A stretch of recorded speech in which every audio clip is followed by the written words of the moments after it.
I had a couple of conversations with my friends about like, will Netflix slowly replace cinema altogether? Okay, so something that needs to be understood actually is, by and large, despite how big they've gotten, streaming services from their own internal sources are failing. Yeah, they're not doing well.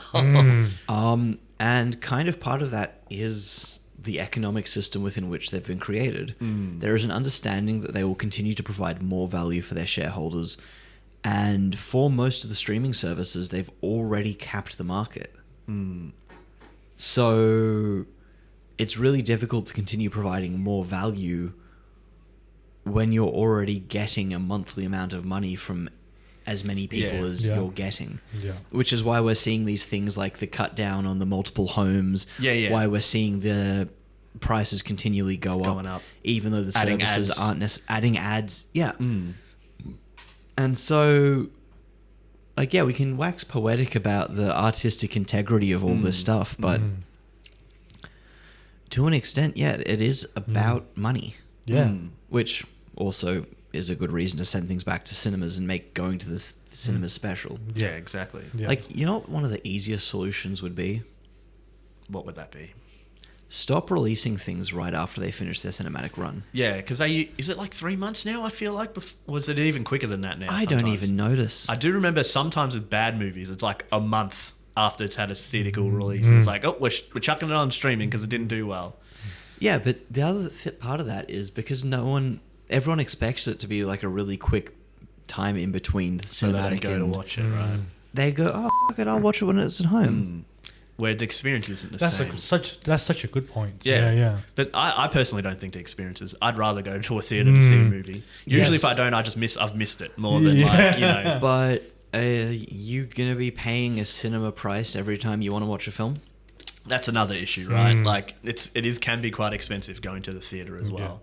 Because I don't know, what's it like, $20 to $25, $30? It just depends where you go. Like, hopefully, I always try to. I've got some cinemas who still think I'm a student. That's what I always think. I'm like, shit, I don't know if I'm young enough for that anymore. Oh, I'm not. They just let it go once during COVID, and now I'm just still in the system. Hell yeah. Hell yeah. I want to be you. I want those student prices. Because what are they much better or not really? Is that $18? Like or something? $9? Oh, hell yeah. That's great. And that reminds me of the story of like, cinema was firstly made for the people with low income. It's not. It's not in like a. Do you guys know what a Nickelodeon is? You mean like the Nickelodeon, like for Odeon meant like theater, and so it was a theater you'd go to for a nickel. Ah, well there you go. Yeah. I never knew that. Nickel is 10 cents. I want to say. I think something like that. Yeah. Well, there you go. Yeah. There you go. So that's the thing, and I was thinking about this as well because now with the streaming platforms, it creates the issues of availability, and then from that people has the expectation. Oh, I want the next show tomorrow. I want the newest movie in my living room tomorrow. So it creates like this rush for the streaming platform to fill out with productions. But the reality is, good production takes time. Good script takes time, right? So, but for me, it feels like now they are rushing to get as many productions out as possible. And it affects the quality of the movies a lot. I don't think that it's a question of rushing to get them out as quickly as possible. What I think it is that things are being made with the understanding that no one's watching it. Oh, wow. Like, how many Christmas movies have you actually watched? Not many. Not any new ones. Yeah. How many Christmas movies are there? There's like there's ton. They release. What would it take? You know who watches them? My dad. My dad watches. He watches all those corny Christmas movies. I come by watch them. I'm like, Daddy, watching another corny Christmas movie. He's like, I love them. I'm like, all right. Yeah. He's the audience. Yeah. You know what? Yeah. So your dad? He's the one that watches. He's keeping this whole industry going. Well, good on him. He's trying. No, but like that's the thing is, when was the last time you went to Netflix not to watch a show you've already watched? Not anymore. When was the last time you went onto Netflix and you're like, all right, well, let's just scroll and see if a title gets to me?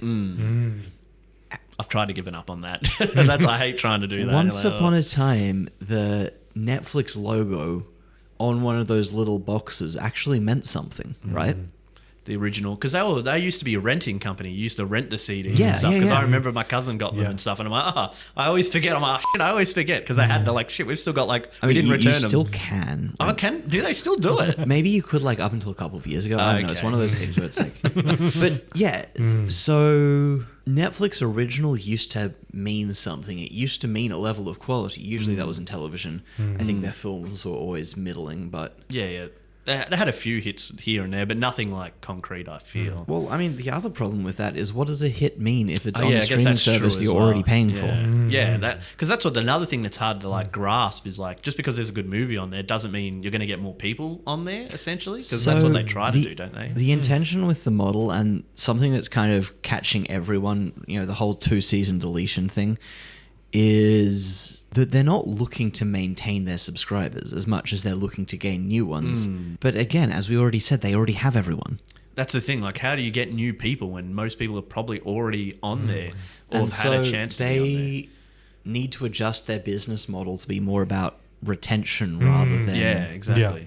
Because that's, I feel like, even now, like, I think Netflix is the only one I kind of pay for. All the rest, I'm like, if there's something on there that I feel like I need to watch, that's maybe when I'll get a subscription. And that's only when it's finished. So I can watch it all and be like, oh, I don't need it. Like you said, because they want you to, for like the 3 months, because they like started halfway through the other month, it gets through that and it's like into the other month. And I'm like, ugh. Yeah.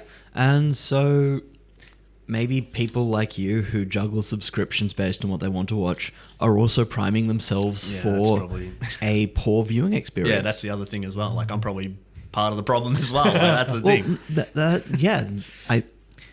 I think that it's all of those things, but not all at the same time, or maybe all at the same time to such an extent that it's sort of difficult to place the blame on any one individual thing. Like, I don't know. I feel like what we're talking about is people's life work sometimes being mixed with the financial interests of some suits.